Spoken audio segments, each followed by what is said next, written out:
வாசிக்க கேட்போமா? மத்தேயு 17 அதிகாரம் 24 முதல் 27 வரை. அவர்கள் கப்பர்நகூமில் வந்தபோது வரிப்பணம் வாங்குகிறவர்கள் பேதுருவினிடத்தில் வந்து, உங்கள் போதகர் வரிப்பணம் செலுத்துகிறதில்லையா என்று கேட்டார்கள். செலுத்துகிறார் என்றான்.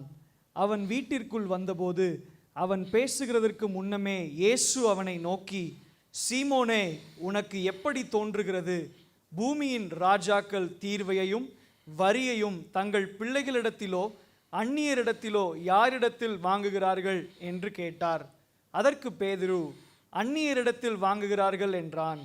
இயேசு அவனை நோக்கி, அப்படியானால் பிள்ளைகள் அதை செலுத்த வேண்டுவதில்லையே. ஆகிலும் நாம் அவர்களுக்கு இடரலாய் இராதபடிக்கு நீ கடலுக்கு போய் தூண்டில் போட்டு முதலாவது அகப்படுகிற மீனை பிடித்து அதன் வாயை திறந்து பார். ஒரு வெள்ளிப்பணத்தை காண்பாய். அதை எடுத்து எனக்காகவும் உனக்காகவும் அவர்களிடத்தில் கொடு என்றார். ஹல்லேலூயா.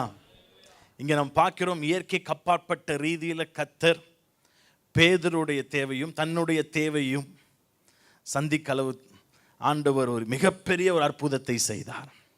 ஆமென். கப்பர்நகூரில் அவங்க போய் குடியிருக்கும் பொழுது டாக்ஸ் கலெக்ட் பண்ணுறவங்க, வரி வசூலிக்கிறவங்க வந்து எங்கே பிடிச்சாங்கன்னு தெரியல, எந்த தெருவில் பிடிச்சாங்களோ இல்லை தேவாலயத்தில் பிடிச்சாங்கன்னு தெரியல. ஆனால் உங்கள் போதகர் வரி செலுத்துகிறாரா? உடனே அதான் செலுத்துறார் அப்படின்னு சொல்லிட்டு திருப்பி அந்த இடத்துல நிற்கலை, எஸ்கேப் ஆகிட்டார். ஏன்னா அடுத்து கேட்டாங்கன்னா அவருக்கு பதில் சொல்கிறதுக்கு பதில் கிடையாது. எவ்வளோ செலுத்தினார்னா தெரியாது. ஆண்டவர் வரி செலுத்தலைன்னு தெரியும் அவருக்கு. விசுவாசமாக சொன்னான்னு தெரியல. இதை வச்சுட்டு உடனே பேதுரு பொய் சொன்னார், நானும் பொய் சொல்கிறேன்னு சொல்லிடக்கூடாது. ஆமென். ஸோ அவர் அந்த இருக்க இடத்துலேருந்து எஸ்கேப் ஆகி வீட்டுக்குள்ளே வர்றாரு. வீட்டுக்குள்ளே வந்த உடனே ஆண்டவர் அவரோடு பேசினார். அவன் பேசுறதுக்கு முன்னாடி பேசினார். பேசி அதுக்கப்புறம் அந்த பிரச்சனைக்கு ஒரு தீர்வை கட்டளையிட்டு, ஆமென், இயற்கைக்கு அப்பாற்பட்ட ரீதியில் போய் ஒரு மீனை பிடி, அந்த மீனை பிடிச்சி வாயை திறந்து பாரு, உள்ள வெள்ளி பணம் இருக்கும், அதை எடுத்து உனக்கும் எனக்காகவும் வரி செலுத்து என்று ஆண்டவர் அவனுக்கு கட்டளையிடுவதை பார்க்கிறோம். இந்த சம்பவத்திலிருந்து ஒரு 3 குணாதிசயங்களை நான் வெளிக்காட்ட விரும்புகிறேன். 3 கேரக்டரிஸ்டிக்ஸ் ஆண்டவரை பற்றி. ஆண்டவர் என்றால் இந்த 3 குணாதிசயம் இருக்க வேண்டும். இந்த 3 குணாதிசயம் இல்லாத யாரும் ஆண்டவராக இருக்க முடியாது, தெய்வமாக இருக்க முடியாது. ஆமென். ஸோ 3 குணாதிசயங்களை இந்த சம்பவம் மூலமாய் உங்களுக்கு நான் விளக்கி காட்ட விரும்புகிறேன். ஆண்டவர் தெய்வம் என்பதை நிரூபித்து காண்பித்தார். ஹல்லேலூயா. நான் சொல்கிறேன், வரும் நாட்களில் ஆண்டவர் தெய்வம் என்பதை நிரூபித்து காண்பிப்பார். ஆமென். உங்கள் வாழ்க்கையில் நிரூபித்து காண்பிப்பார். ஹல்லேலூயா. எகிப்து தேசத்தில் ஆண்டவர் இஸ்ரவேலின் தெய்வம் என்பதை நிரூபித்து காண்பித்தாருங்க. ஆமென். இஸ்ரவேல் ஜனத்திற்கும் எகிப்துக்கும் வித்தியாசத்தை உண்டு பண்ணி நிரூபித்து காண்பித்தார். அதுபோல் ஐ ஸ்ட்ராங்லி பிலீவ், வரும் நாட்களில் நான் விசுவாசிக்கிறேன், ஆமென், எகிப்தியருக்கும் உங்களுக்கும் ஒரு பெரிய வித்தியாசம் இருக்கும். ஹல்லேலூயா. உங்கள் குடும்பம் தலைக்கும், உங்கள் குடும்பம் பெருகும். ஆனால் உலகத்துக்கே பஞ்சமாக இருந்தாலும் நீங்கள் பெருகி கொண்டே இருப்பீங்க. ஹல்லேலூயா. ஹல்லேலூயா. இங்கே பார்க்கிறோம் 3 குணாதிசயங்களை நான் வெளிக்காட்ட விரும்புகிறேன். 25வது வசனத்தை வாசிங்க. மத்தேயு 17:25. நானே வாசிக்கிறேன். மத்தேயு 17:25. அவன் வீட்டுக்குள்ளே வந்தபோது அவன் பேசுவதற்கு முன்னமே இயேசு அவனை நோக்கி, சீமோனே, உனக்கு எப்படி தோன்றுகிறது? பூமி ராஜாக்கள் வரியை தங்கள் பிள்ளைகளிடத்திலையோ அந்நியரிடத்திலோ யாரிடத்தில் செலுத்துறாங்க? இங்கே பார்த்தீங்கன்னா வரி பற்றி பேதுருட்ட பேசின கேள்விகளுக்கு பேதுருட்ட ஆண்டவர் என்ன சொல்லுகிறார்? பதிலை சொல்லுகிறார். வரி வாங்குறவன் பேதுருட்ட என்ன கேள்வி கேட்டானோ அந்த கேள்விக்கு ஆண்டவர் என்ன பண்ணுகிறார்?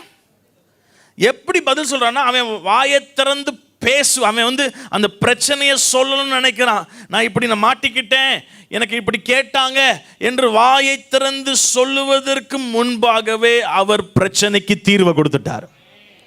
அவன் கேள்விக்கு பதில் கொடுத்துட்டார். ஹல்லேலூயா.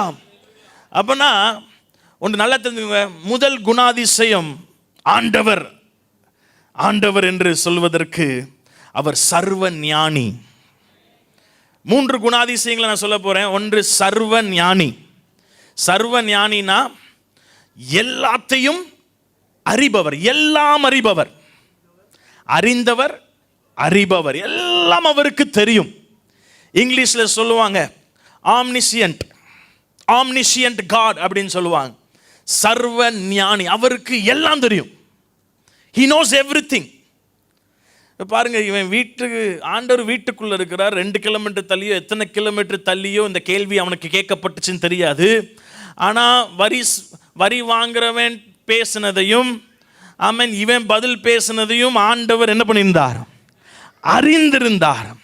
ஹல்லேலூயா, ஹல்லேலூயா. God knows everything. எத்தனை பேர் ஆமென் சொல்றீங்க? எல்லாத்தையும் அறிகிற தெய்வம்.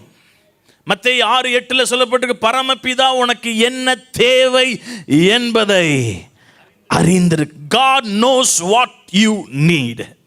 உங்களுக்கு என்ன தேவை அது கர்த்தருக்கு தெரியும். ஹல்லேலூயா. சங்கீதம் 139 சர்வ ஞானி ஆண்டவர் சர்வ ஞானி என்பதை தாவீது அந்த முழு அதிகாரத்தில் பார்த்தீங்கன்னா அந்த 3 கேரக்டரையும் ஆண்டோடைய 3 குணாதிசயத்தையும் வெளிக்காட்டி எழுதியிருப்பார். சங்கீதம் 139 1 முதல் 4 வரை நானே வாசிக்கிறேன், டைம் இல்லாதனால நானே வாசிக்கிறேன். சங்கீதம் 139 1 முதல் 4 வரை. அவர் சர்வ ஞானி, எல்லாம் அறிகிறவர் என்பதற்கு ஆமென் இவரே அழகா எழுதுகிறார். கர்த்தாவே, நீர் என்னை ஆராய்ந்து அறிந்திருக்கிறீர், என் உட்காருதலையும் என் எழுந்திருக்களை நீர் அறிந்திருக்கிறீர், என் நினைவுகளை தூரத்திலிருந்து அறிகிறீர். நான் நடந்தாலும் படுத்திருந்தாலும் என்னை சூழ்ந்திருக்கிறீர், என் வழிகள் எல்லாம் உமக்கு தெரியும், என் நாவில் சொல் பிறவாதற்கு முன்னே இதோ கர்த்தாவே அதையெல்லாம் நீர். பாருங்க, வாயை திறந்து சொல்ல நினைக்கிறான் பேதுரு, அதுக்கு முன்பாகவே கர்த்தர் அறிந்து பதில சொன்னார். வாயில சொற்கள் பிறவாதற்கு முன்னமே நீர் அறிந்திருக்கிறேன். ஹல்லேலூயா. அங்கே பார்த்தீங்கன்னா ஒரு வார்த்தை மீண்டும் மீண்டும் மீண்டும் வருது. என்னது? அறிந்திருக்கிறீர், நீர் அறிந்திருக்கிறீர். நான் உட்கார்ந்தாலும் நீ அறிந்திருக்கிறீர், நான் எழுந்தாலும். உங்களுக்கு தெரியுமா இன்னைக்கு எத்தனை முறை உட்கார்ந்தீங்க, எத்தனை முறை எழுந்திங்க? உங்களுக்கு தெரியுமா? உங்களுக்கே தெரியும், ஆனால் ஆண்டவருக்கு தெரியும். ஹல்லேலூயா, ஹல்லேலூயா. எனவே ஆண்டவர் அறிந்திருக்கிறார் என்ற அறிவு இருந்துச்சுன்னா நீங்க ஞானமா நீங்க வாழ்வீங்க, கர்த்தருக்கு பயந்து வாழ்வீங்க. ஹல்லேலூயா. யோசேப்பை போல கர்த்தர் பார்க்கிறார், கர்த்தருக்கு விரோதமா எப்படி பாவம் செய்வன் என்று அவர் அறிந்திருக்கிறார். பார்த்தா அந்த இடத்துல யாருமே கிடையாது, அவனும் மாத்திரம்தான். ஆனா அவனுக்கு தெரியும், இல்லை இல்லை, கர்த்தருக்கு எல்லாம் வெளிரங்கமாக இருக்கிறது, எல்லாத்தையும் அவர் அறிந்திருக்கிறார். ஹல்லேலூயா. இங்க தாவீது சொன்ன நம்மளுடைய நடக்கைகள் அவருக்கு தெரியும். அதுக்கப்புறம் பார்த்தீங்கன்னா என் எண்ணங்களை எல்லாம் என்ன பண்ணிரு, தூரத்தில் இருந்தாரு. அப்படின்னா உங்க மைண்டில் என்ன யோசிக்கிறீங்களோ அது கூட ஆண்டவருக்கு தெரியும். பைபிளில் புதிய ஏற்பாட்டில் பார்த்தீங்கன்னா நிறைய டைம் நிறைய பேர் நிறையா யோசிப்பாங்க. உடனே ஆண்டவர் சொல்லுவார், என்ன யோசிக்கிற அப்படின்ட்டு. சீமோன் வீட்டுக்கு போயிருப்பார், ஆண்டவர் சாப்பாடு கூட்டிருப்பான், பரிசேயன் கூட்டிருப்பான். சாப்பாடு கொடுத்துட்டு இருக்கும்போது அங்கே பாவம் செய்கிற அந்த ஸ்திரீ ஆண்டுடைய பாதத்தை கண்ணீரால் நினைச்சு முத்தம் கொடுத்துட்டு இருக்கும்போது இவன் நினைக்கிறான், என்னடா இவ வேசியாச்சே, இவர் என்ன தீர்க்கதரிசி தானே, இவருக்கு தெரியாதா அப்படின்னு மனசுல நினைக்கிறான். உடனே வாயை திறந்து சீமோனை பார்த்து பதில் கொடுக்குறாரு. அங்கே ஒரு இல்லஸ்ட்ரேஷனை சொல்லுகிறார். அதுபோல் பைபிள் நிறைய ஆதத்தில் யாராச்சும் ஏட்டிக்கு மூட்டிக்கு நினைச்சா கரெக்டா. சில பேர், நிறைய பேர் எனக்கு யாருக்கு என்ன தெரியும் அப்படின்னு சொல்லி பார்த்தீங்கன்னா ஒரு பிரதர் கை கொடுத்தா, பிரைஸ் லார்ட் பிரதர், இவர் பிரைஸ் லார்ட் உங்களை தான் நினச்சிக்கிட்டு இருந்தேன். இவர் நினச்சிருக்கவே மாட்டார். அப்படி சொல்லுவாங்க, ரொம்ப சந்தோஷம் உங்களை பார்த்தது, ஆனால் மனசுக்குள்ள இவன் தெரிஞ்சுட்டானே அப்படின்னு சொல்லி உள்ள ஆதங்கம் இருக்கும். ஆனால் வெளியே அப்படியே சூப்பராக என்ன பண்ணுவாங்க. ஆனால் கர்த்தர் எல்லாம் அறிகிறார் என்பது மாய்மாலமாக விளையாட மாட்டாங்க. எத்தனை பேர் ஆமேன்னு சொல்லுங்க. மாய்மாலமாக வாழ மாட்டாங்க. ஹல்லேலூயா. ஏன்னா கர்த்தர் அறிகிறார். நான் பேசினா உண்மையை தான் பேசணும், நடக்கையெல்லாம் உண்மையாக இருக்கணும். எத்தனை பேர் ஆமேன்னு சொல்கிறீங்க? மனுஷனை ஏமாத்திடலாம், ஆனால் ஆண்டவரை ஏமாற்ற முடியாது. மனுஷன்ட்ட நீங்கள் நல்லவராக காமிச்சிடலாம், நல்ல ஹஸ்பண்டாக காமிச்சிடலாம், நல்ல மனைவியாக காமிச்சிடலாம், நல்ல பிள்ளைகளாக காமிச்சிடலாம். ஆனால் ஆண்டவர் எல்லாற்றையும் அறிகிறார். ஆனால் வெள்ளை கல்லறை அடிக்கப்பட்ட வெள்ளடிக்கப்பட்ட கல்லறை, பார்த்தா வெளியே பார்த்தா ஜெகஜோதியாக இருக்கு. ஆனால் உள்ளே பார்த்தா என்னது? விளிம்புகள் அசத்துக்கு நாறுது. சில பேர் அதனால் நம்மளுடைய யோசனைகள் ரொம்ப முக்கியம்.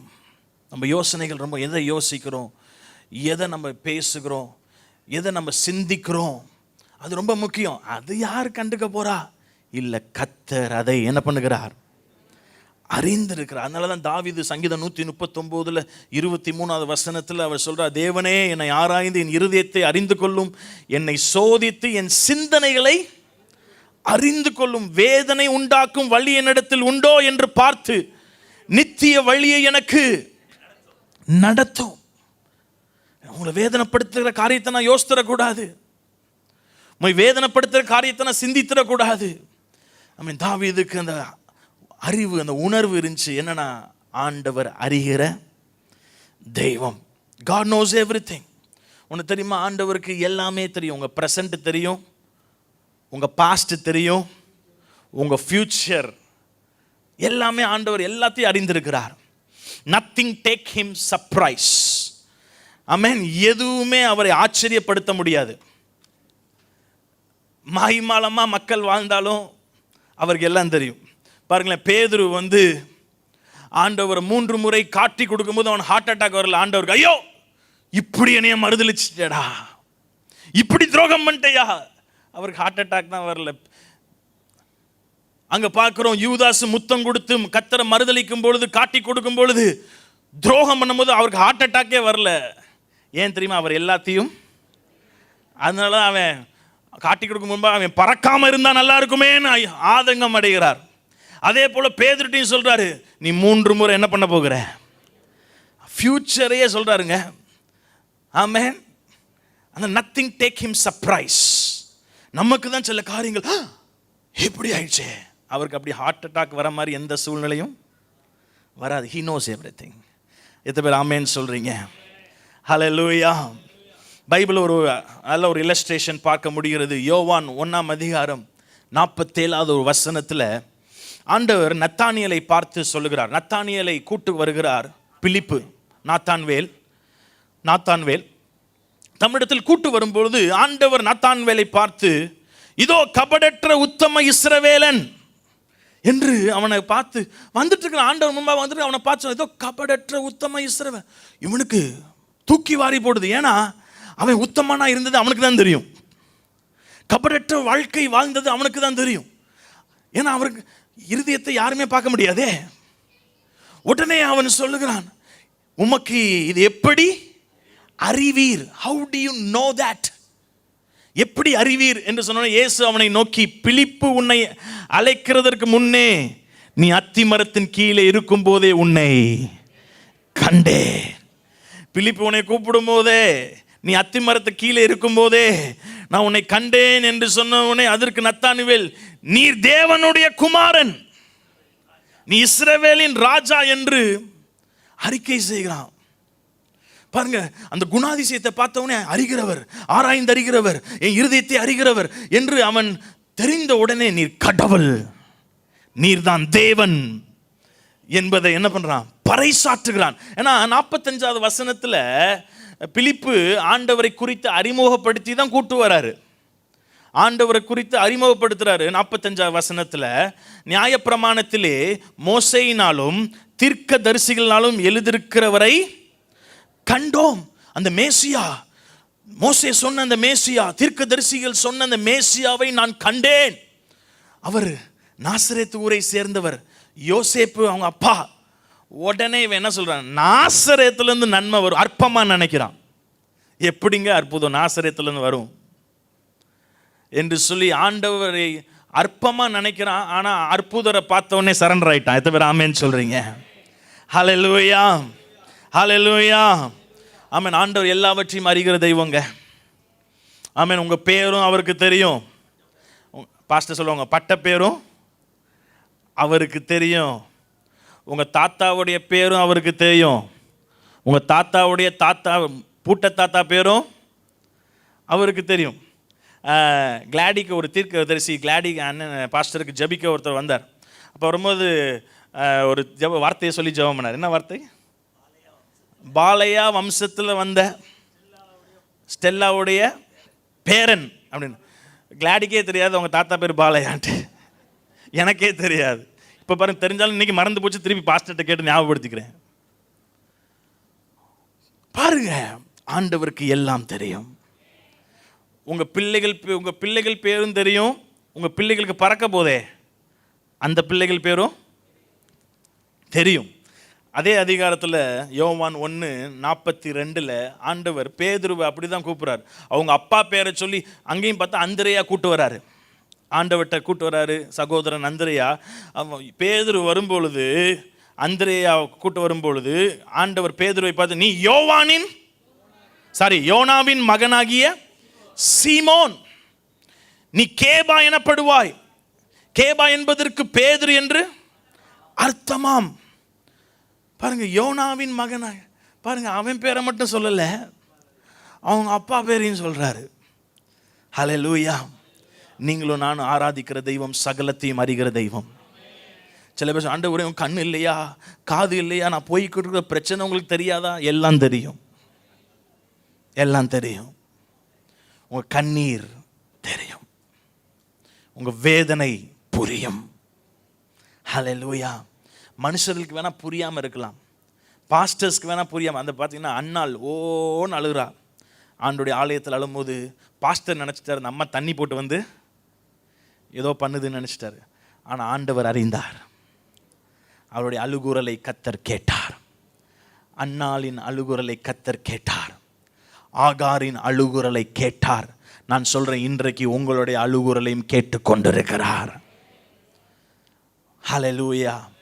உங்க கண்ணீர்களுக்கெல்லாம் பதில் உண்டு. ஆமென். He knows.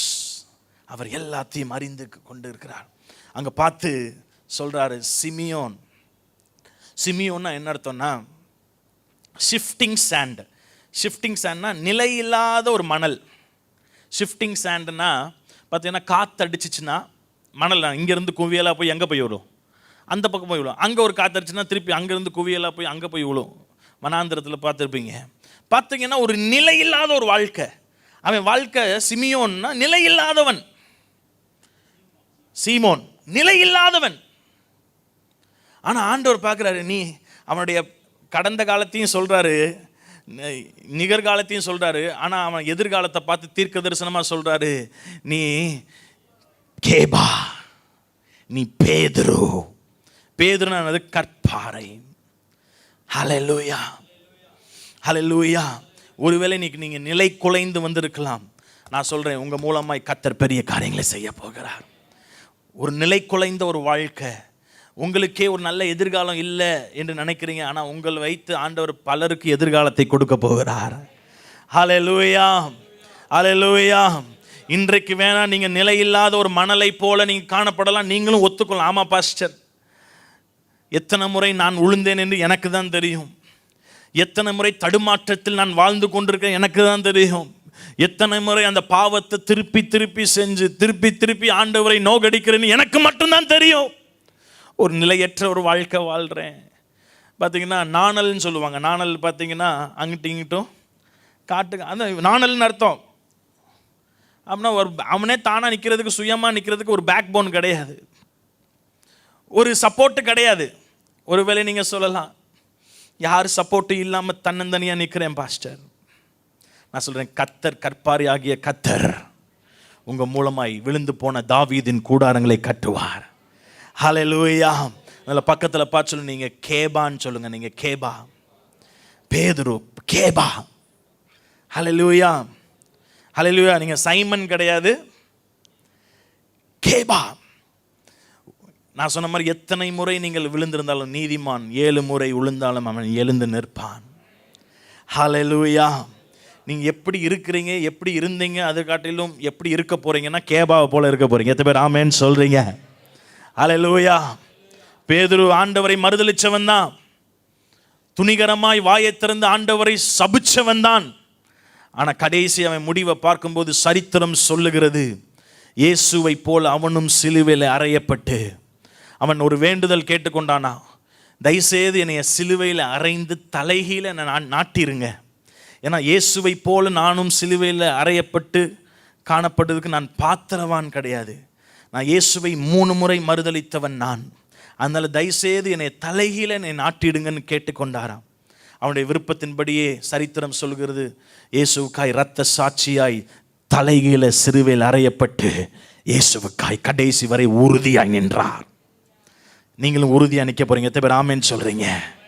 நீங்கள் நாணல் கிடையாது, ஹல்லேலூயா, நிலையில்லாத ஒரு மணல் கிடையாது. நீங்கள் ஒரு கற்பாராகிய இயேசுவின் மேல் கட்டப்படுகிற ஆமென் ஒரு மாளிகை.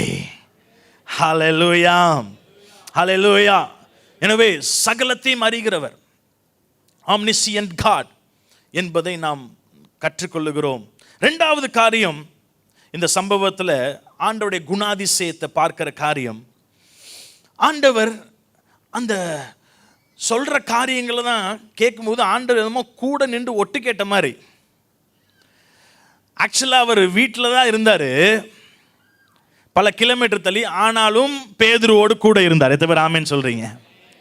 ஆமேன். ஆண்டவர் ஒரே நேரத்தில் எல்லா இடங்களிலும் இருக்க முடியும், அதனால தான் அவர் பேர் ஆண்டவர். எத்தனை பேர் ஆமேன் சொல்கிறீங்க? ஒரே நேரத்தில் வீட்லேயும் இருக்க முடியும், மார்க்கெட்டில் பேதுருவோடும் இருக்க முடியும், ஒரே நேரத்தில் அமெரிக்காலையும் இருக்க முடியும், மதுரையிலையும் இருக்க முடியும், இந்தியாலையும் இருக்க முடியும். ஹல்லேலூயா, ஆமென். அதனால தான் தாவீது 139ஆம் சங்கீதத்தில் 6வது வசனத்தில் அவர் சொல்லுகிறார். தாவீது 139 6வது வசனத்தில் அவர் சொல்லுகிறார், இந்த அறிவு எனக்கு மிகுந்த ஆச்சரியமும் எனக்கு எட்டாத உயரமா. என்ன எட்டாத உயரமா இருக்கு, என்ன ஆச்சரியமா இருக்குன்னா, உம் ஆவிக்கு மறைவாய் நான் எங்கே போவேன், உம்முடைய சமூகத்தை விட்டு எங்கே ஓடுவேன்? நான் வானத்துக்கு ஏறினாலும் நீர் அங்கே இருக்கிறீர், நான் பாதாளத்தில் படுக்கை போட்டாலும் நீர் அங்கேயும் இருக்கிறீர், நான் விடிய காலத்து செட்டைகளை அடித்து சமுத்திரத்தின் மேல் கடையாந்தரங்களிலே போய் தங்கினாலும் அங்கேயும் கரம் என்னை நடத்தும், உம்முடைய வலது கரம் என்னை சொல்றாரு. உம்முடைய பிரசன்னத்தை விட்டு நான் எங்க ஓடுவேன்? நீ எங்கேயும் ஸ்தாபிச்சிருக்கிறீங்க, நீங்க எல்லா இடத்துலையும் காணப்படுறீங்க. ஹல்லேலூயா. அது சொல்லுவாங்களே, ஆண்டவர் தூண்லையும் இருப்பாரு துரும்புலையும் இருப்பாருன்னு சொல்லுவாங்க. ஹல்லேலூயா. ஆண்டவர் எல்லா இடத்துலையும் வாசம் பண்ணுகிறவருங்க. ஆமென். அதனால ஒன்று நன்னா கற்றுக்கொள்ளுங்கள், ஒன்றா புரிந்து கொள்ளுங்கள், நீங்கள் தனிமையா இல்லை, உங்க ஓட்டத்தில் இயேசு கூட இருக்கிறார். நீங்க எங்க போனாலும் இயேசு உங்க கூட இருக்கிறார், வருகிறார். என் சமூகம் உனக்கு முன்பாய் செல்லும் என்று சொன்ன பிறகு ஆண்டவர் எல்லா இடத்துலையும், யார் உங்க கூட வராங்களோ வரலையோ, கர்த்தர் உங்க கூட வந்துட்டே தாங்க இருப்பார். கணவன் மனைவி கல்யாணம் படிக்கும் போது மரணம் நம்மை பிரிக்கும் அளவும், ஏன்னா மரணம் வரைக்கும் தான் அவங்க வர முடியும். அதுக்கப்புறம் ஆண்டவர் அவங்க என்ன பண்ண முடியாது, நினச்சாலும் வர முடியாது. ஆனால் நம்ம ஆண்டவர் மணவாளன். ஆமாம், இன்மைக்கு மட்டும் இல்லை, மறுமைக்கும் அவர் மணவாளன். ஹல்லேலூயா, ஹல்லேலூயா. கையை பிடிச்சாரு, ஆனால் இன்னைக்கு வரைக்கும் விடமாட்டார். அதனால் சில பேர் அவங்க நேசித்த கணவனோ மனைவியோ பிள்ளைகளோ மரித்து போன பிறகு டிப்ரெஷனில் போயிடுறாங்க. இன்னைக்கு மேல் எனக்கு யார் இருக்கிறா, இனிமேல் எனக்கு யார் இருக்கிறா, நான் தன்னந்தனியாக இருக்கிறேனே, என்ன சாப்பிட்டீங்கன்னான்னு கேட்கறதுக்கு யாரும் இல்லையே. நான் சொல்கிறேன், கர்த்தர் உங்க கூட தான் இருக்கிறாங்க. யார் உங்க கூட இருக்கிறாங்களோ இல்லையோ, அந்த உணர்வு இருக்கணும். தாவீதுக்கு அந்த உணர்வு இருந்தது. மரண இருளின் பள்ளத்தாக்கில் நடந்தாலும் பொல்லாப்புக்கு தேவரு என்னோடு கூட. பாருங்க, அந்த உணர்வு இருந்துக்கு. அதனால உங்களுடைய கோலும் உடைய தடியும் என்னை, யூ ஆர் நாட் அலோன். எத்தனை பேர் ஆமென் சொல்றீங்க? God is everywhere. God is with you everywhere. ஆமென். நம்மளுடைய மூத்த போதகருடைய மனைவி விமலா ஆன்டி போன வாரம் கர்த்தருக்குள்ள நித்திரை அடைந்தாங்க. அவங்க மரிக்கும் பொழுது அவர்கள் சொன்ன கடைசி வார்த்தை என்ன தெரியுமா? Immanuel, Immanuel, Immanuel. ஹல்லேலூயா. இம்மானுவேல் என்றால் தேவன் நம்மோடு இருக்கிறார் என்ற அர்த்தம். சில பேருக்கு கேப் இருக்கும். அந்த கேப்பில் ஏசப்பா இருக்கிறாரு என்பதை என்ன அறிந்து புரிந்து உங்களை என்ன பண்ணிக்கொள்ளுங்கள், தேற்றிக்கொள்ளுங்கள். அப்பா இல்லைன்னு ஒரு கேப் இருக்கும், இல்லை அம்மா இல்லைன்னு ஒரு கேப் இருக்கும், இல்லை பிள்ளைகள் இல்லை ஒரு கேப் இருக்கும். சில பேருக்கு அத்தனை பேர் இருந்தாலும் கேப் இருக்கும். பக்கத்தில் 10 பிள்ளைகள் இருக்கும், ஆனால் சொன்னால் தனிமையாக இருக்கிறேன்னுவாங்க. இதான் எல்லாம் மென்டாலிட்டி தான். ஆமென் ஆமென். நாங்கள் தான் பாஸ்டர்ஸ் தான் அடிக்கடி வீடை விட்டு எஸ்கேப் ஆகி தனியாக போவோம்.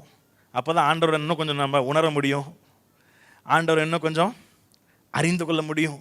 அதனால் நீங்கள் தனியாக இருக்கும்போது ஒன்று நல்லா தெரிஞ்சுக்கோங்க, ஆண்டவர் உங்கள் கூட இருக்கிறார் என்பதை மனதில் வச்சுக்கோங்க. நீங்கள் தனிமை இல்லை. எத்தனை பேர் ஆமேன்னு சொல்கிறீங்க? அந்த பாடலை பாட போகிறோம்.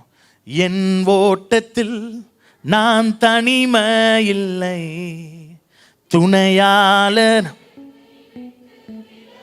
சொல்லுங்க, அறிக்கை செய்யுங்க. என் ஓட்டத்தில், என் ஓட்டத்தில் யூ ஆர் நாட் அலோன். துணையாளர்.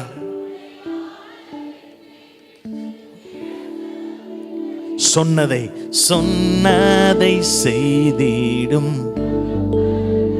சொன்னதை சொன்னதை செய்திடும், நம்புவேன் இறுதி வரை.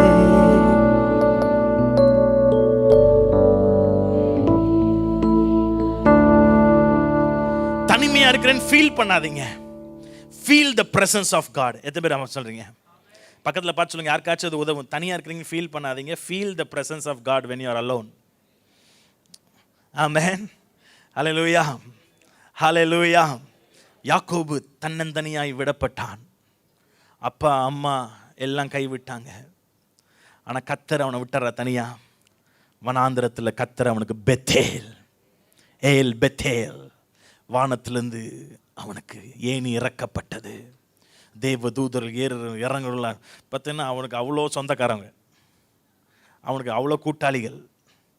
ஆமென், ஹல்லேலூயா. ஆண்டவர் சொல்றார், நான் சொன்னதை செய்யும் வரை உன்னை கைவிடுவதில்லை. ஹல்லேலூயா. உன்னை பேர் சொல்லி அழைத்தேன், உன்னை உள்ளங்கையில் வரைந்து வைத்திருக்கிறேன், நீ என்னால் மறக்கப்படுவதில்லை. அதை அறிஞ்சுக்கோங்க. God is thinking about you. உங்களை குறித்து யோசிச்சு, உங்களை மறக்கலை. நிறைய பேர் சொல்கிறேன், சில பேர் நீங்கள் சொல்லிட்டு இருக்கீங்க, கர்த்தர் என்னை மறந்துட்டார். தயவுசெய்து அப்படி சொல்லாதீங்க, அது உண்மை கிடையாது. கர்த்தர் உங்கள் கூட தான் இருக்கிறார். கர்த்தர் உங்களை மறக்கவில்லை. எத்தனை பேர் ஆமேன்னு சொல்கிறீங்க?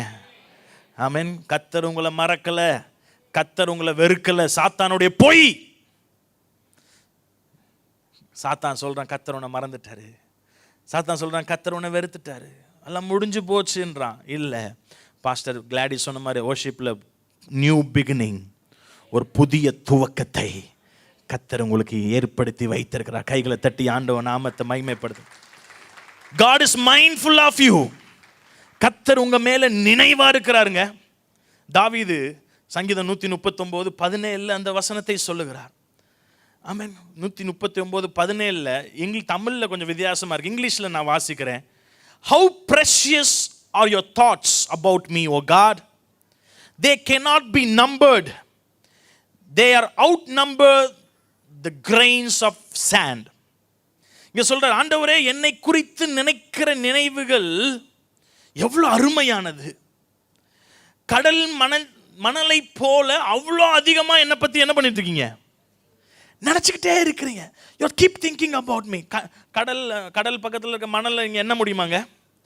அதுபோல் ஆண்டவர் உங்களை குறித்து நினைக்கிறத எண்ணவே முடியாது. ஒரு தாய் தன் பிள்ளையை எத்தனை நாள் எண்ணுவாங்க? மிஞ்சி போனால் ஒரு 10 முறை எண்ணுவாங்க ஒரு நாளுக்கு. கணவனா என்றதே கிடையாது. அவர் உண்டு, வேலையை உண்டு, நான் வேலையை தான் திருமணம் பண்ணிக்க, மனைவியை நினச்சிக்கிறது. ஆனால் கர்த்தர் அவர் பொழப்பே என்ன தெரியுமா? உங்களையும் என்னையும் நினச்சிட்டே இருக்கிறாராம். அதனால் நீங்கள் லோன்லியாக ஃபீல் பண்ணீங்கன்னா நீங்கள் என்ன நினைக்கணும்னா, அவர் உங்களை நினைக்கிறாருன்னு நினைங்க. எத்தனை பேர் ஆமேன்னு சொல்கிறீங்க? அப்படின்னா நீங்கள் டிப்ரெஷனுக்குள்ளேயே போக மாட்டீங்க. நிறைய பேர் அந்த டிப்ரெஷனில் போய் சூசைட் பண்ணிக்கிறாங்க. அதான் தீர்வுன்னு நினச்சிட்டு வாழ்க்கையை முடிச்சுக்கிறாங்க. நான் சொல்கிறேன், சூசைட் பண்ணுவதனால உங்கள் பிரச்சனை முடிய போகிறதில்ல, பிரச்சனை ஆரம்பிக்குது. உங்கள் வாழ்க்கை இதோட முடிவை போல இல்லை. அதுக்கப்புறம் மறுமை என்ற ஒரு வாழ்க்கை இருக்குது. அதனால் சொல்லுங்க, பிள்ளைகளுக்கு எடுத்து சொல்லுங்க. ஆமென். சூசைட் பண்ணக்கூடாதுன்னு உங்கள் பிள்ளைகளுக்கு சொல்லி கொடுங்க. ஏன்னா அந்த காலத்தில் நிறைய கேள்விப்படுறோம், கிறிஸ்தவர்கள் கேள்விப்படுறோம். அதெல்லாம் என்னன்னா அவங்க ஃபீல் பண்ணுறாங்க, நான் லோன்லியாக, நான் இருக்கு இந்த உலகத்தில் இருந்து வேஸ்ட்டு அப்படின்னு. அதனால் எதுக்கு செத்துடலாமா அப்படின்னு நினைக்கிறாங்க. அப்படி லோன்லியாக ஃபீல் பண்ணிங்கன்னா உடனே நினைக்கணும், என்ன நினைக்கணும்? ஏசப்பா என்ன நினச்சிட்ருக்கு, இப்போ என்ன நினச்சிட்ருக்கிறார், இப்போ என்ன நினச்சிட்ருக்கிறார், இப்போ எனக்கு ஒவ்வொரு வினாடியும் இயேசு என்ன நினச்சிக்கிட்டே இருக்கிறாரு. அந்த நினைப்பிலே நீங்கள் வாழ்ந்தீங்கன்னா டிப்ரெஷனில் போக மாட்டீங்க. தாவீதோட ரகசியம் அதுதான். அவனுக்கு வந்த பிரச்சனைக்கு கொஞ்சமாக நெஞ்சமா ஏன் அவன் டிப்ரெஷனுக்குள்ளே போகலன்னா அவனுக்கு இந்த நினைப்பு, கர்த்தர் என் மேல் நினைவாக இருக்கிறார். ஹல்லேலூயா. அவர் கோலும் என் கழி என்னை தேற்றிட்டே தான் இருக்கும், என்னோடு கூட இருக்கிறார். ஹல்லேலூயா. இங்கே சொன்ன மாதிரி அவர் என் மேல் நினைவாக இருக்கிறார். சங்கீதம் 139 தாவீது எழுதினது. வீட்டில் போய் வாசித்து பாருங்கள். அந்த 3 கேரக்டரிஸ்டிக்ஸும் ஆண்டவர் சர்வ ஞானி, சர்வ வியாபி, ஆம்னி பிரசன்ட். அடுத்தது மூன்றாவது காரியத்துக்கு நான் போகிறேன். ஆம்னிபொட்டன்ட். ஆம்னிபொட்டன்ட்னா சர்வ வல்லவர் என்பதை இந்த மீன் சம்பவத்திலிருந்து நாம் கற்றுக்கொள்ள முடிகிறது. அவரால் செய்ய முடியாத காரியம் ஒன்றுமே இல்லை. அந்த சம்பவத்தில், மீன் பிடித்த சம்பவத்தில் பார்த்தீங்கன்னா, ஒரு மனுஷன் வெள்ளி காசை தொலைக்க வச்சாரு. அது மீன் முழுங்க வச்சாரு. எவ்வளோ பாடுபட்டிருக்கும் மீன் அதை முழுங்கிறதுக்கு. அதை முழுங்க வச்சாரு. அந்த மீனை தூண்டில் எடுக்கும்படி பேதுருவை கடலுக்கு அனுப்பிச்சாரு. தூண்டில் அகப்படும்படி மீனை வச்சாரு. கடைசியில் பார்த்தீங்கன்னா, இதுதான் கதையில் கூட இப்படி கதை கட்ட முடியாது. அப்படி நம்ப முடியாத ஒரு சம்பவமாக இருக்குது அல்லவா? இது சரித்திரத்திலே நடக்கிறதுக்கு வாய்ப்பு இல்லை. இது சில பேர் சொல்லலாம், இது தற்செயலாக நடந்துருச்சு. தற்செயல் கிடையாது, தேவ செயல். எத்தனை பேர் ஆமேன்னு சொல்றீங்க? இது தேவ செயல். இது தற்செயலாக ஒருத்தன் தொலைக்கலை. தற்செயலாக மீன் பாருங்க, கோடான கோடி மீன்கள் இருக்கும்போது கரெக்டாக ஃபஸ்ட்டு மீன், அதுவும் வலையில் இல்லைங்க, தூண்டில்ல. அது மாட்டணும்னா தற்செயலா தேவ செயலா? நீங்க சொல்லுங்க. ஆண்டவர் டைமிங் செய்வாரு. அவரை போல யாருமே செய்ய முடியாதுங்க. கரெக்ட் டைம்ல செய்வாரு. ஆமென். நம்மளுக்கு தற்செயலா நடக்குதுன்னு நினைப்போம். இல்ல, தேவ செயல். ஆமென். ஒருத்தவங்க வீட்டுக்கு போயிருந்தேன். அவங்க மகனை ஊழியத்துக்கு ஒப்பு கொடுத்துருந்தாங்க, மிஷினரி ஊழியத்துக்கு. அப்பொழுது சொன்னாங்க, இவன் மிஷினரி ஊழியத்துக்கு ஒப்பு கொடுத்தனால ஐடியை விட்டுட்டு பொண்ணே கிடைக்க மாட்டேது. என்ன வேலை பார்க்குறாங்கன்னா, மிஷினரியை போகிறேன்னா ஒருத்தன் பொண்ணு தர மாட்டான். உடனே அவங்க வீட்டில் கூடி, ஓகே ஸ்தோத்திரம் பண்ணுவோம், ஜெபம் பண்ணுவோம் அப்படின்னு சொல்லிட்டு, நான் சென்னையில் 3 நாள் இருக்க வேண்டியது. ஜெபம் பண்ணும் போது உடனே ஆண்டவர் எனக்கு ஒரு வசனத்தை கொடுத்தார். கர்த்தர் சீயோனின் சிறையிருப்பை திருப்பும் பொழுது அது சொப்பனம் காண்பது போல இருக்கும் அப்படின்னு அந்த வசனத்தை சொல்லிட்டு தைரியமா, கவலைப்படாதீங்க, கர்த்தர் உங்களுக்கு நிச்சயமா நல்ல பொண்ணை தருவார் அப்படின்னு சொல்லிட்டு, நான் 3 நாள் முடிச்சு மதுரைக்கு வரக்கு முன்பாக 3ஆவது நாள் அவங்க என்கேஜ்மெண்ட்டை முடிச்சுட்டு வந்தேன். எங்கே பார்த்தா பொண்ணை, எங்கே பார்த்தா லிஃப்ட்டில் பார்த்துருக்குறாங்க. அவங்க டாக்டர், அந்த பையன் அம்மா டாக்டர். உடனே அந்த பொண்ணு அவங்க அம்மாவுக்கு கேன்சர்ன்ட்டு ஹாஸ்பிட்டல் கொண்டு வந்திருக்கு. இந்த டாக்டர் அம்மா லிஃப்ட்டில் பார்த்தோன்னே, இன்னும் கிறிஸ்டியன் மாதிரி தெரியுதே, நீங்கள் யாருன்னா, இல்லை கேன்சர், எனக்கு ஒரு மகன் இருக்கான்னு அப்படியே பேச்சு போச்சுல. என்ன ஆகி போச்சு? 3 நாள் தட்டுப்புட்டுன்னு என்ன ஆகி போச்சு? ஃபிக்ஸ் ஆகி போச்சு. எனக்கே நம்ப முடியல. ஹல்லேலூயா. கர்த்தர் அப்படி செஞ்சாருன்னா அப்படி தாங்க செய்வார். சொப்பனம் பார்க்குற மாதிரி இருக்கும். Almighty God. ஆமென். 52 நாள் மலமலமலமலன்னு கட்டிட்டாங்க அலங்கத்தை. நம்ம அலேலியா டவர் காம்பவுண்ட் கட்டுறதுக்கு எத்தனை மாதம் ஆச்சுன்னு கேட்டு பாருங்க. ஒரு 52 நாளில் ஒரு சிட்டியோடைய அலங்கத்தையே கட்ட முடியுமா? சர்வ வல்லவர். அவரால் செய்ய முடியாதது ஒன்றுமில்லை. எத்தனை பேர் ஆமேன்னு சொல்றீங்க? அல்லேலூயா. எல்லாமே அவருக்கு லேசு. எல்லாமே அவருக்கு லேசான. அதான் பாடணும், மீனின் வாயிலே காசை தோன்ற செய்தீரே லேசாய். அப்படின்னா எல்லாமே அவருக்கு லேசுங்க. எத்தனை பேர் ஆமேன்னு சொல்றீங்க? சின்ன பிள்ளைகள் சொல்லுவாங்க ஈசி பீசி, ஈசி தூசி. ஏதாச்சும் ஒரு காரியத்தை செய்ய சொன்னாங்க, ஆண்டவருக்கு அப்படிதான். ஐயோ செத்து போய் 4 நாள் ஆயிடுச்சு, நாறிட்டு இருக்கே, அவருக்கு ஈசி பீசி. ஐயோ எப்படிங்க கடல் மேல் நடக்க முடியும், அவருக்கு ஈசி. எல்லாமே அவருக்கு லேசு. நமக்கு தான் பார்த்தீங்கன்னா ரொம்ப கடினம். அது மனிதனால் கூடாதது தேவனால் கூடும். எத்தனை பேர் அதை உணர்ந்திருக்கிறீங்க உங்கள் வாழ்க்கையில்? நான் சொல்கிறேன், சில காரியங்கள் இந்த மாதத்துலேயே நடக்க போகுது. கற்பனையில் பார்க்குற மாதிரி நிஜத்தில் நடக்க போகுது.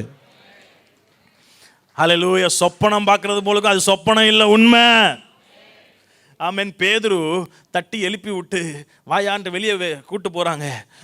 தேவதூதன் கூட்டு போகும்போது அது இரும்பு கதவு அவனுக்கு முன்பாய் தானாய் திறந்ததுன்னு சொல்ல, அப்போதான் உணர்த்தப்படுறான், ஆஹா இது நிஜம்பா, இது கனவு.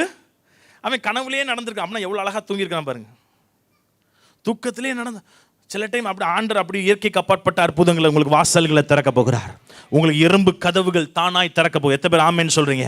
உங்களுக்கு பெரிய மீன் அகப்பட போகிறது. ஒரு பெரிய மீன் அகப்பட போகிறது. ஹல்லேலூயா. எங்க கிளை சபை ஒரு பாஸ்டர், அவருக்கு ஒரு தேவ ஊழியர் வந்து சொன்னாராம், உங்களுக்கு வெள்ளிப்பணம் வச்சிருக்கிற ஒரு மீன் வருது அப்படின்னாராம். இவருக்கு புரியல, என்னடா வெள்ளிப்பணம் வச்சிருக்கிற மீன் வருதா? மீன்னா எதை குறிக்கிறது? ஆத்துமாவை குறிக்கிறது. பார்த்தீங்கன்னா அவர் சொல்லி சில நாட்களில் அவர் சபைக்கு ஒரு மீன் வந்துச்சான், 10 லட்சத்தை கொடுத்துச்சான். ஹல்லேலூயா. அந்த பாஸ்டர் சொன்னார், ஆண்டவர் சொன்ன வார்த்தை அப்படியே நிறைவேறிச்சு பாஸ்டர். அதனால சொல்றேன், உங்கள் தேவையில் சந்திக்கப்படுகிற ஒரு மீன் அகப்பட போகிறது. ஒரு வெள்ளிக்காசு போதும் உங்கள் கடனை அடைப்பதற்கு. எத்தனை பேர் ஆமென் சொல்றீங்க? ஒரு வெள்ளிக்காசு போதும் நீங்க டாக்ஸ் கட்டுவதற்கு. சில பேர் டாக்ஸே கட்டுறதில்லை. நீங்க டாக்ஸ், நீங்க நல்ல வருமானம் உங்களுக்கு கவர்மெண்ட் சொன்னத அளவுக்கு வந்துச்சுன்னா, வறுமை கோட்டு கீழே இருந்தீங்கன்னா அது கட்ட தேவையில்லை அப்படின்னு சொல்றாங்க. ஆனால் நீங்க ஒரு குறிப்பிட்ட லெவல் ஸ்லாப்ல இருந்தீங்கன்னா நீ கண்டிப்பாக என்ன பண்ணணும்? டாக்ஸ் கட்டணும். அதில் நான் இப்போ மெசேஜ் ப்ரிப்பேர் பண்ணும்போதே நான் விசுவாச கண்களை நான் பார்த்தேன். நம்ம சர்ச்சில் எத்தனை பேரும் டாக்ஸ் கட்டுற விசுவாசிகளாக இருக்க போகிறாங்க. அப்போனா அவங்க வறுமை கோட்டுகளில் இல்லாத விசுவாசிகள் என்று அர்த்தம். எத்தனை பேர் ஆமேன்னு சொல்லுங்க? டாக்ஸ் கட்ட போகிறேன்னு சொல்லுங்க. ஆமேன். நிறைய பேர் பிரதர் உட்காந்துருக்கிறாரு, டக்குனு உங்கள் பேர் மறந்துடுச்சு, கார்த்திக். ஸோ அவங்க பார்த்தீங்கன்னா அவங்க அதில் தான் இருக்கிறாங்க. ஆடிட்டர். ஆமேன். ஆடிட்டர் உதவியோடு தான் நம்ம டேக்ஸ் கட்டிகிட்டு இருக்கிறோம். ஆமாம். நான் விசுவாசிக்கிறேன், பாஸ்டர் தான் டேக்ஸ் கட்டிகிட்டு இருக்கிறாங்க, எங்களுக்கும் சேர்த்து டேக்ஸ் கட்டிகிட்டு இருக்கிறாங்க அரசாங்கத்துக்கு. அந்த குறுக்கு வழியாக சம்பாரித்து அந்த பொய் கணக்கை காமிச்சு டேக்ஸ் அப்படியே குறைச்சிடலான்னு நினச்சிங்கன்னா வெள்ளி பணம் வராது. நீங்கள் தூண்டில் வலையே போட்டாலும் வராது. அப்படி வந்தாலும் எலும்பு உள்ள மீன் தான் வரும், சதையே இல்லாத மீன் தான் வரும். காசை விடுங்க, சதையே இல்லாத மீன் கிடையாது. ஆனால் நீங்கள் கத்தருக்கு, நான் ஏன் சொல்கிறேன், இந்த கடைசி காலத்தில் ஆண்டவர் ஒரு பயங்கரமான ஒரு டிரான்சிஷன் கொண்டு வர போகிறார். என்னன்னா, பணக்காரங்கிட்ட இருக்க காசெல்லாம் திருட்டு பையங்க தான் இருக்காங்கல்ல, அவங்ககிட்டலாம் காசை எடுத்து உண்மையாக இருக்கிறாங்க பாரு, கொட்ட போகிறார். எத்தனை பேர் ஆமேன்னு சொல்கிறீங்க? ஹல்லேலூயா, ஹல்லேலூயா. நீதிமொழிகள் வாசிக்கிறோம். நீதிமொழிகள் 13:22 சொல்லப்பட்டிருக்கு, பாவிகளின் ஆஸ்தியோ நீதிமான்களுக்கு சேர்க்க வைக்கப்பட்டிருக்கிறது. எத்தனை பேர் ஆமேன்னு சொல்றீங்க? ஆமேன்.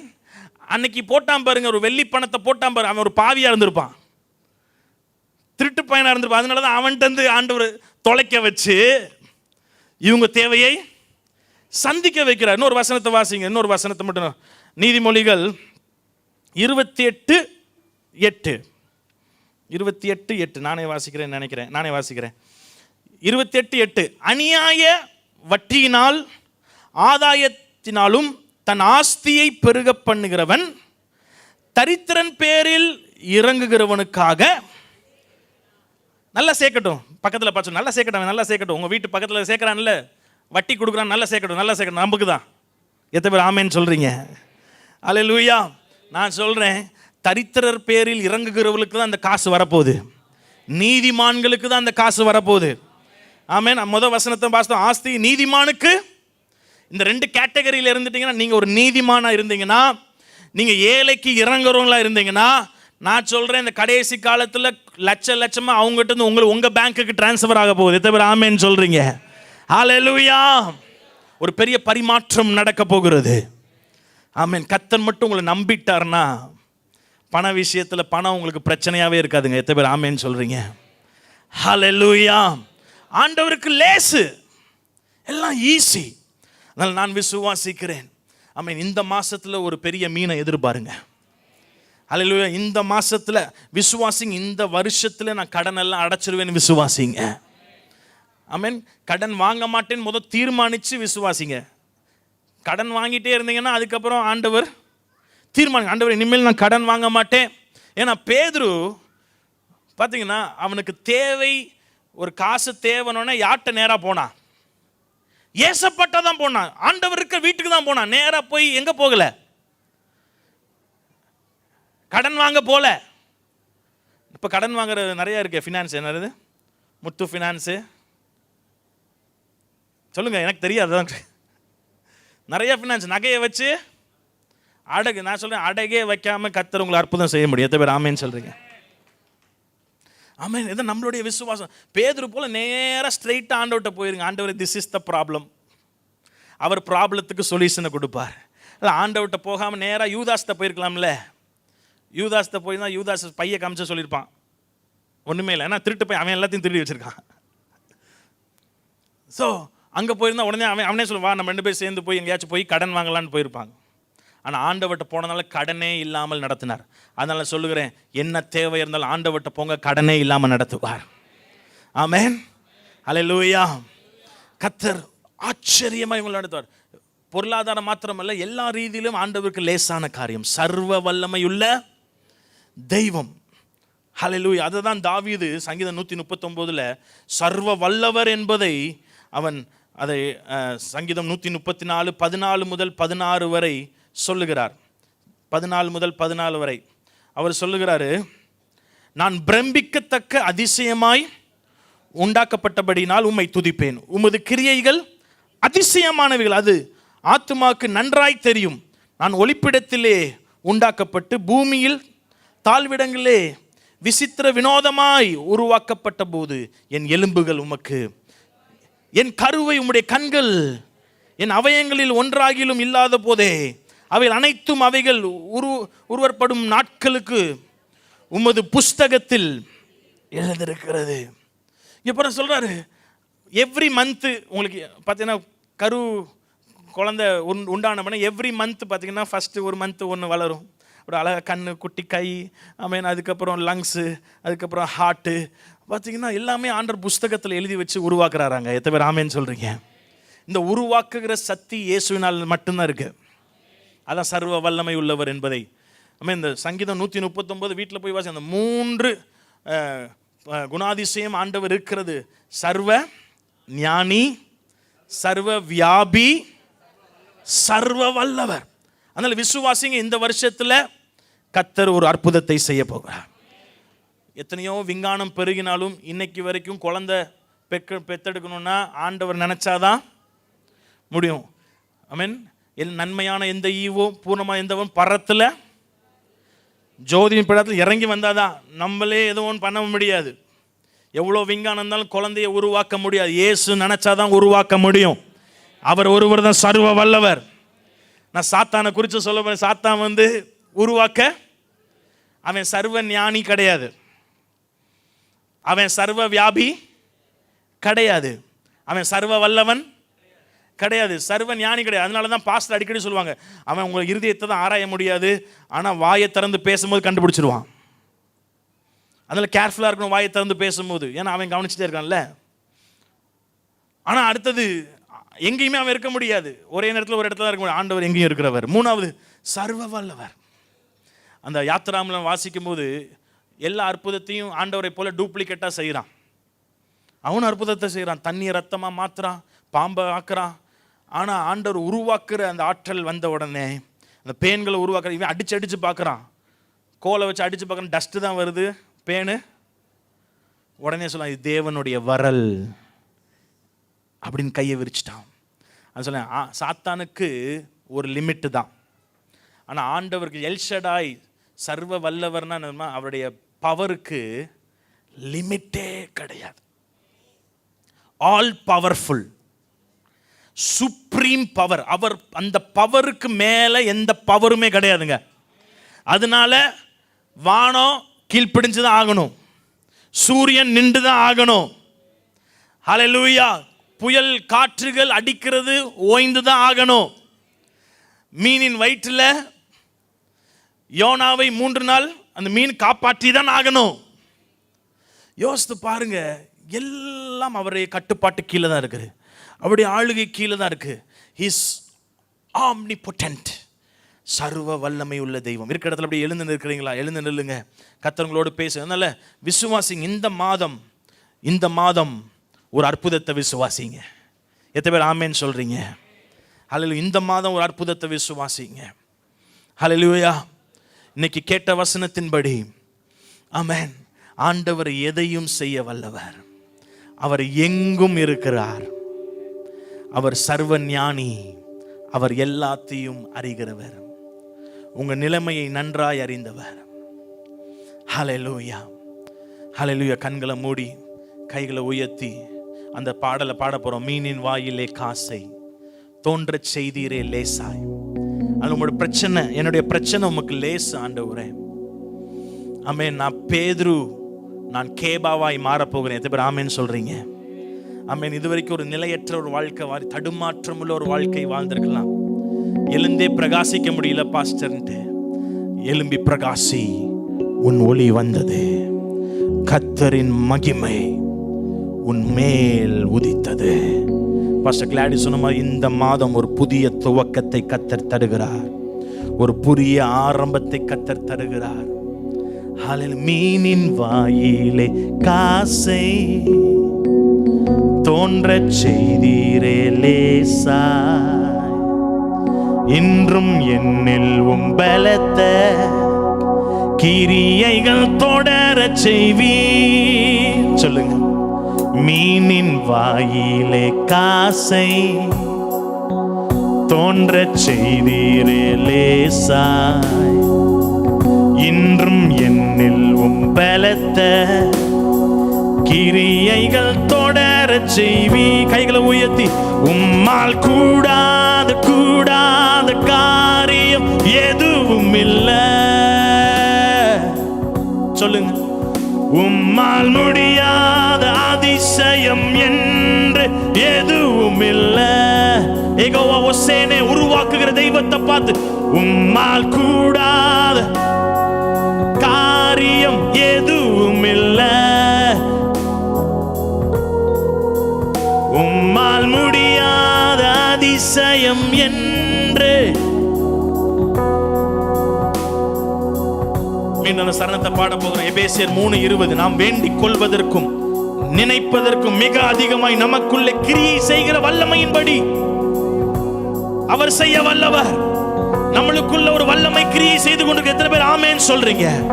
உங்களுக்குள்ள ஒரு கிரியை செய்கிற ஒரு வல்லமை, அதை நாம் பாடணும். இன்றும் என்னில் பலத்த கிரியைகள் தொடர செய்வீர். பேதுரு வாழ்க்கையில கிரியை தொடர செய்தவர். கேபா என்று மாற்றி அவனை ஆசீர்வாதமாய் மாற்றினவர். கைகளை உயர்த்தி சொல்லுங்க, உம்முடைய கிரியை தொடர செய்வீங்க ஆண்டவரே. ஆண்டவரே, நான் வேண்டிக் கொள்வதற்கும் நினைப்பதற்கும் மிகவும் அதிகமாய் நமக்குள்ளே கிரியை செய்கிற வல்லமையின்படி. கைகளை தட்டி அந்த வல்லமையை பெற்றுக் கொள்ளுங்க. பலத்தினாலும் அல்ல, பராக்கிரம பரிசுத்த ஆவி என்ற வல்லமையை பெற்றுக் கொள்ளுங்க. அந்த பரிசுத்த ஆவியானுடைய வல்லமை, பரிசுத்த ஆவியான வல்லமை. உங்க பலத்துல இதுவரைக்கும் தோத்து போனீங்க. உங்க பலத்துல இதுவரைக்கும் விழுந்து எழுந்தீங்க. ஆனா இந்த காலையில ஒரு வல்லமை உங்கள் மேல் நிழலாடுகிறது. பரிசுத்த ஆவியானவர் மேல் நிழலாடுகிறார். கைகளை தட்டி பரிசுத்த ஆவியால் நிரப்பப்படுங்க. அந்நிய பாஷையில ஷகரபதரமதோ ஓ ராமகசிகதோலோ. God is able. My God is able. My God is able. ஓ ரபமசதிரியாலோ. ஓ நமக்குள்ளே கிரியை செய்கிற வல்லமை, பரிசுத்த ஆவியானுடைய வல்லமை. ஷகரமகசே. உம்மால் கூடாத கூடாத காரியம் எதுவும் இல்லை. உம்மால் எதுவும் இல்லை.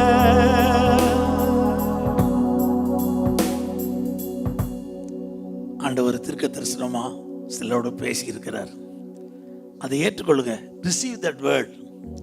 உங்களுக்காகத்தான் ஊழியக்கார் வாயில் அந்த வார்த்தையை போட்டிருக்காரு. நான் விசுவாசிக்கிறேன். இந்த ஜூலையில் ஒரு ஜூபி 7வது மாதம், இந்த வருஷம் வருஷம் 7வது மாதம் தான் ஜூலை. 31 நாள். இந்த 31 நாளுக்குள்ள அதுவேளை உங்களுக்கு ஒரு பெரிய ஃபினான்ஷியல் ரிலீஸ் வருது. ஃபினான்ஷியல் ப்ராஸ்பரிட்டி வருது. கடன் தொல்லை தீருது. ஆண்டவர் சொன்னதுதான். அல்லேலூயா. ஆனால் விசுவாசிக்கணும், செயல்படணும். ஸ்தோத்திரம். நான் கடன் வாங்கக்கூடாதுன்னு ஊழியக்காரர்களை சொல்லுவேன். நல்ல சமாரியன் சபையில் ஒரு 200 ஊழியக்காரங்க என்னை மேற்பார்வை இருக்காங்க. கன்வென்ஷனுக்கு கடன் வாங்கக்கூடாது, கல்யாணத்துக்கு கடன் வாங்கக்கூடாது. ஒன்று சொல்லுவாங்க, உங்களுக்கு தெரிஞ்சவங்க நிறையா இருக்காங்க, அதான் உங்களுக்கு கொடுக்குறாங்க, எங்களுக்கு வர மாட்டேங்க. தெரிஞ்சவங்க இருக்கிறதுனால இல்லைங்க. கர்த்தர் விசுவாசித்தா 50 வருஷம் ஆச்சு. ஊழிய பாதை முடிச்சாச்சு. நான் ஒரு நாள் ஒருத்தர்கிட்ட ₹1 கூட கடன் வாங்கினதில்லை. அப்போ நினைக்கலாம், சிலர் உங்கள்கிட்ட நிறைய ஃபிக்ஸட் டெபாசிட் இருக்கா, நிறைய நகை இருக்கா, நிலம் இருக்கா. நான் உங்களுக்கு எல்லாருக்கும் தெரியும், என் பேருக்கு 1 அடி நிலம் கூட கிடையாது. 1 கிராம் நகை கூட எங்கள் வீட்டில் கிடையாது. ஒரு ஃபிக்ஸட் டெபாசிட்டும் கிடையாது. ஒரு சில மினிமம் பேலன்ஸ் தான் பேங்க்கில் இருக்கும். ஆனால் சில லட்சங்களுக்கு செலவுள்ள ஒரு கேம்ப் செவ்வாய் பாதன் வியாழன் வர நடக்க போகுது. விசுவாசத்தில் நான் அட்டெம்ப்ட் பண்ணி ஆரம்பித்து நோட்டீஸ் அடித்து சமயக்காரரை ஃபிக்ஸ் பண்ணி எல்லாம் 700 பாஸ்டர்ஸும் மனைவிகளும் எதிர்பார்க்குறோம்.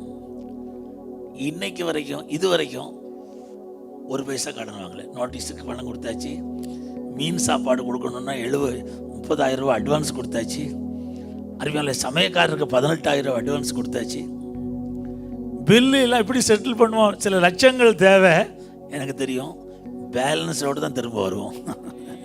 ஏன்னா 1 தடவை 2 தடவை இல்லை, 100கணக்கான தடவை இந்த இயேசுவை ருசி பார்த்துட்டு 1 தடவை கூட அவர் கைவிடலை. அவர்கிட்ட பாரபட்சம் கிடையாது. ஜோசப் பாலச்சந்திரன் வேற, ஆனந்த சாகர் வேற, சாமி துறை வேற, அப்படி இல்லை. எல்லாருக்கும் அவருக்கு ஈக்குவல் தான். அவர் தான் பட்சபாதம் இல்லாதவர், முகதாட்சியம் இல்லாதவர், உண்மையுள்ளவர். இந்த வசனத்தை, தீர்க்க தரிசன செய்தியை விசுவாசிங்க. கர்த்தரை தேடுற உங்களுக்கு ஒரு நன்மையும் குறையப்படாது. திருமணத்துக்காக உங்களுக்காக உங்க பிள்ளைகளுக்காக எதிர்பார்த்திருந்தா ஏற்ற காலத்தில் செய்வார். அதை விசுவாசிங்க. ஏற்ற காலத்தில் செய்வார். ஆண்டவரை பதவி சொன்னார்ல, அட்வான்ஸும் செய்ய மாட்டார், லேட்டாகவும் செய்ய மாட்டார். ஜீசஸ் எக்ஸாக்டாக செய்வார். நான் எப்போவுமே இந்த நாயின் ஒரு விதவையின் மகன் அடக்கம் பண்ண கொண்டு போனாங்க பாருங்க, அந்த ஊர் வாசலில் சந்திச்சாராம். ஒரு 10 நிமிஷம் ஆண்டவர் லேட்டாக வந்திருந்தாலும் அடக்கம் பண்ணியிருப்பாங்க. அவர் ஒரு நாள் லேட்டாக வர மாட்டார், 1 நிமிஷம் கூட லேட்டாக வர மாட்டார். ஒன்றும் லேட்டாக செய்ய மாட்டார், எக்ஸாக்டாக செய்வார். Is always punctual. நம்ம மறந்தாலும் அவர் மறக்க மாட்டார். அந்த வார்த்தை சொன்னார்ல, நினைச்சிட்டே இருக்காரா நம்ம. He is mindful of us. நம்ம நினைவா இருக்கிறார். நாமே நம்ம மறந்துட்டாலும் அவர் நம்ம மறக்க மாட்டார். ஆண்டவரே, இந்த சத்தியத்தை நான் விசுவாசித்து பேச, இந்த சத்தியத்தை விசுவாசித்து நான் செயல்பட நான் அர்ப்பணிக்கிறேன் என்று உங்களை அர்ப்பணிங்க. நல்ல ஆண்டவரே, இன்றைக்கு கொடுத்த கர்த்தருடைய வார்த்தைக்காக ஸ்தோத்திரம். தேவ ஜனங்களுக்கு கொடுத்த ஆவிக்குரிய மன்னாவுக்காக ஸ்தோத்திரம்.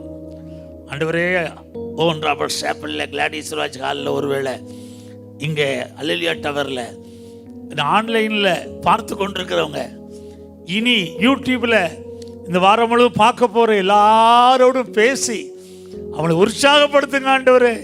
தைரியப்படுத்துங்க ஆண்டவரே. எல்லாருடைய எல்லா கடனும் இந்த ஜூலை மாதத்துக்குள்ள தீர்ந்து போவதாக. வர வேண்டிய பணங்கள் இயேசுவின் நாமத்தில் வருவதாக. ஆண்டவரே, நீதிமானுக்காக துன்மார்க்கருடைய பணம் சேர்க்க வைக்கப்பட்டிருக்கிறது. இரக்கம் உள்ளவர்களுக்கு, தரித்திரருக்கு மேல தயவு உள்ளவனுக்கு, ஆண்டவரே, அநியாயமாய் வட்டியினால சம்பாதித்தவங்க பணங்கள்லாம் சேர்க்கத்து வைக்கப்பட்டிருக்குன்னு சொல்லியிருக்கிறத அந்த வசனத்தின்படி அந்த பணங்கள் எல்லாம் நாங்கள் ரிலீஸ் பண்றோம். நீதிமான்களுக்காக ரிலீஸ் பண்ணுகிறோம். தரித்திரருக்கு மேல தயவு செய்வர்களுக்காக ரிலீஸ் பண்றோம். உங்களுடைய வார்த்தையின்படி செய்ய உண்மை உள்ளவரே, உங்களுடைய ஜனத்தை நாங்கள் ஆசீர்வதித்து அனுப்புகிறோம். இயேசுவின் நாமத்தில் கேட்கிறோம் ஜீவனுள்ள பிதாவே. என் ஆத்துமாவே கர்த்தரை ஸ்தோத்திரி, உள்ளமே பரிசுத்த நாமத்தை ஸ்தோத்திரி. என் ஆத்துமாவே கர்த்தரை ஸ்தோத்திரி. அவர் செய்த சகல உபகாரங்களையும் ஒரு நாளும் மறவாதே. ஆமென். இப்பொழுது நம்முடைய கர்த்தராகிய இயேசு கிறிஸ்துவின் கிருபையும் பிதாவாகிய தேவனுடைய அன்பும் பரிசுத்த ஆவியானவருடைய ஐக்கிய ஆசீர்வாதம் வழிநடத்துதல் நம் அனைவரோடு இப்பொழுது எப்பொழுதும் சதா காலமும் இருப்பதாக. ஆமென். சமாதானமாய் போய் வாருங்கள். மாலையிலே